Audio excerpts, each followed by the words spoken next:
Juneteenth. That is today, June 19, 2020. But it started in 1865 in Texas, of all places. You see, in 1865, the Civil War had ended in April. But the people in Texas, the slave masters, they did not want their slaves to know that had ended. No. They wanted to continue that free labor, bring in the harvest one more time. It was a sad day in many ways that they didn't know, that my people did not know before June 19th, that they were freed. That even that Abraham Lincoln had said back on January 1st, 1863, with the Emancipation Proclamation, that they were free. Some people wonder, why is this an important day? Is it really? Well, Black people have been celebrating Juneteenth for a long time. And it is important because America is wealthy because of the backs of my ancestors. We are wealthy because of it. Very, very wealthy. So much was stolen from our people. Juneteenth is a very important thing that today in the United States of America, in the Capitol, they were working on, making this a holiday. Juneteenth. Let me tell you a story about Zinga. She's the warrior queen of Mantaba. And I'm going to portray her for a moment. My name is Zinga. I'm a princess. My father's prince is Papa Kilawanje, and he has a favorite saying. He says that the best way to defeat your enemy is to understand his ways. And I now have to write in the language of our worst enemy. This is the year 1595, and our worst enemy is the Portuguese. Over 100 years ago, they came sailing down the big ocean waters. Oh, and they had words of peace and love, and they had wonderful things to trade. But soon, they wanted all we had. They wanted what grew up in our trees, what grew down in our hills and our mountains. They wanted our animals. They wanted our gold, our silver, our gems, and our salt. And finally, our people. How can they be trusted? Even right now, Papa Kilawanje is down at the Kwanzaa River, and he is pushing them back, and they're fighting because he will not allow them to take over our country. And what is it that these Portuguese are doing with our people? They are putting them on ships and sailing across the big ocean to a country called Brazil.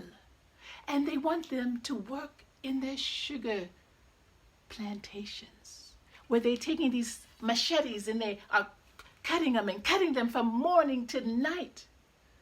And they're living like animals. And they die quickly. They don't even live to be even 30 years old. And they don't care, the Portuguese, because there's so many of our people for them to take. Many years before I was born, Papa Kilawanje, he captured a priest of the Catholic Church. His name, well, I will tell you his name in a moment, but my papa was going to do this with his spear and end his life. But Papa Kilawanje, but the priest, Father Giovanni Gavazzi, got on his knees and he begged and he said, spare my life and I will teach your children how to read and to write in Portuguese. And my father, a wise man, you know, the best way to defeat your enemy is to understand his ways. So if his children can learn to read and to write in Portuguese, then there will be a way to defeat these people who are trying to overtake our land. So he spared Papa Kilawanji spared Father Giovanni's life, and he raised him up. And he brought him back to our home, so that by the time I was born, Father Gabazi had become one of my father's chief advisors. But I do not trust this man. I want to get rid of him.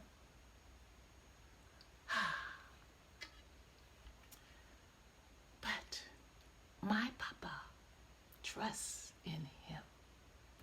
Now, he is teaching my brother how to read and to write. But me and my sisters, no. It is not good for women to know how to read and to write in any language. But my mother, our dear mother, she made arrangements. She made arrangements with Father Giovanni Gravazzi to teach us girls in secret.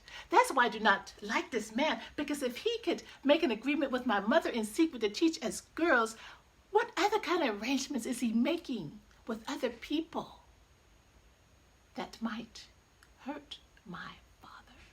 So I'm not quite sure. I just came today. I paid him a measure of salt for our lessons today. But I do not really want him to be my teacher.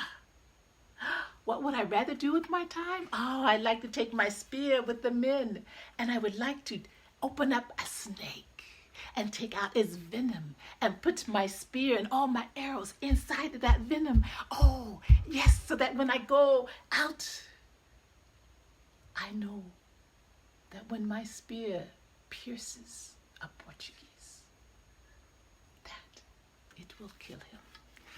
That's what I would rather do. I would rather be out hunting and running with my bow and arrows. And oh, yes. I am much better than my brother, who is supposed to become the king, as they would say in Portugal, or the chief, as we say in my place, in Cabasa, Angola. One day, Father Giovanni Gravazzi found me down by the water, not doing my lessons, and he said, Zinga, Prince Zinga, why do you not come to class today? And I look at him, I said, oh, well, I do not like your lessons. Oh, but Prince Zinga, they're so important for you. Well, if they're so important, does my father, does Papa Kilawanji, does he take lessons too? Oh, well, no, he cannot. He doesn't take any lessons. No, he does not. Let's do this.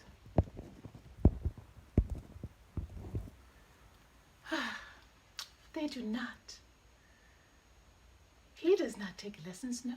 Well then, neither do I. I do not need to know how to read and to write into Portuguese. It is just so foolish. But Princess Zinga, it is not foolish. Do you realize that over 100 years ago in the 1400s, the first captain of a ship left Portugal and came down to the Atlantic Ocean sailing, sailing, sailing. And he kept a diary of everywhere that he went. So even though he is not alive today, we have his diary.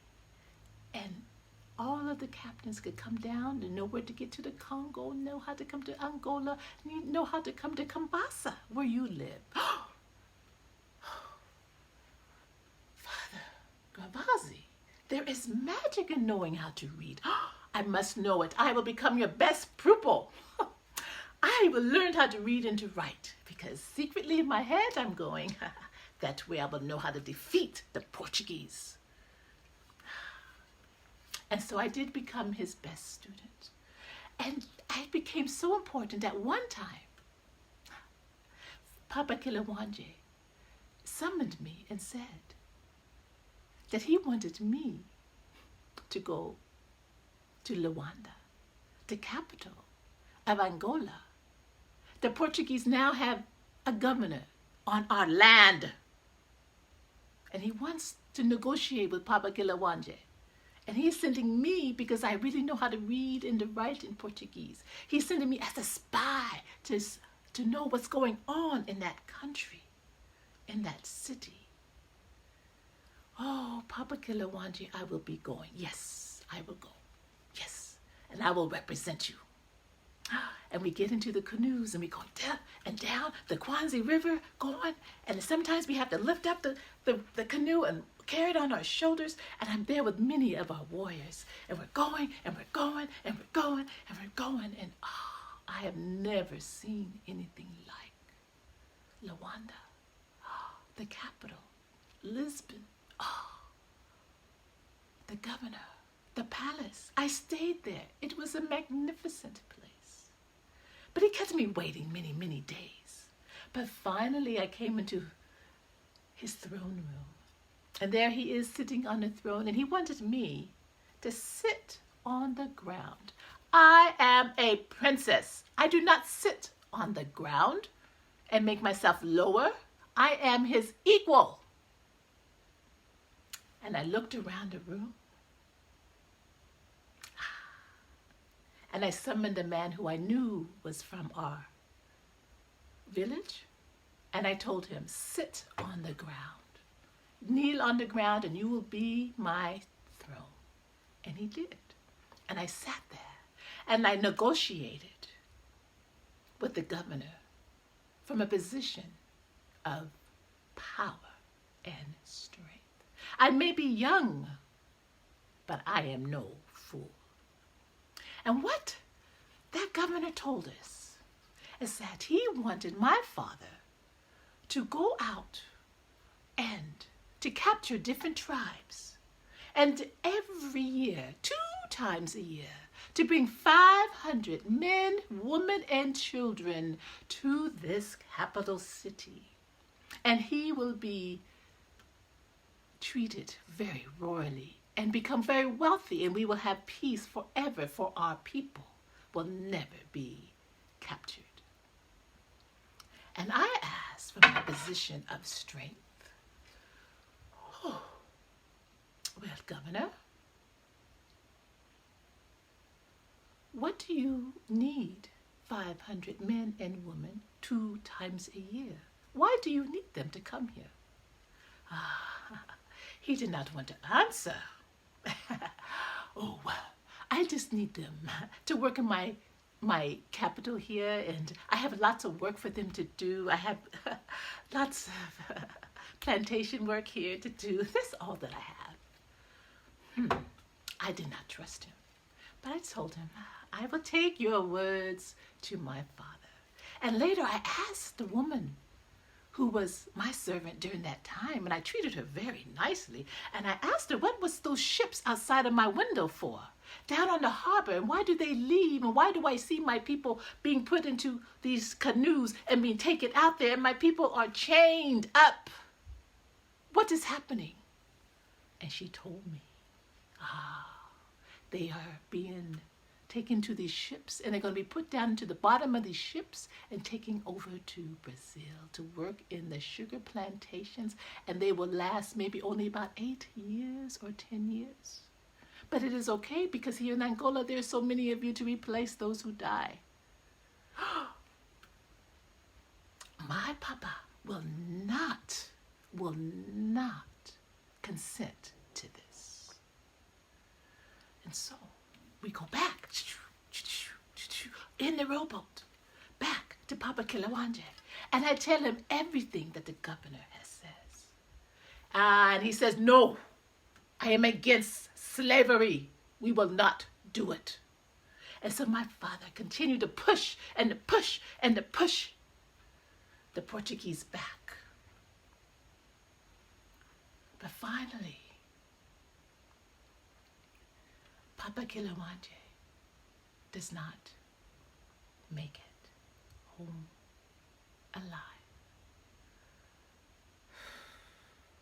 It was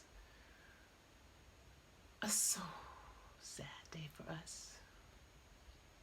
And my brother, he became the king, the chief of our people. But he did not last maybe 2 years.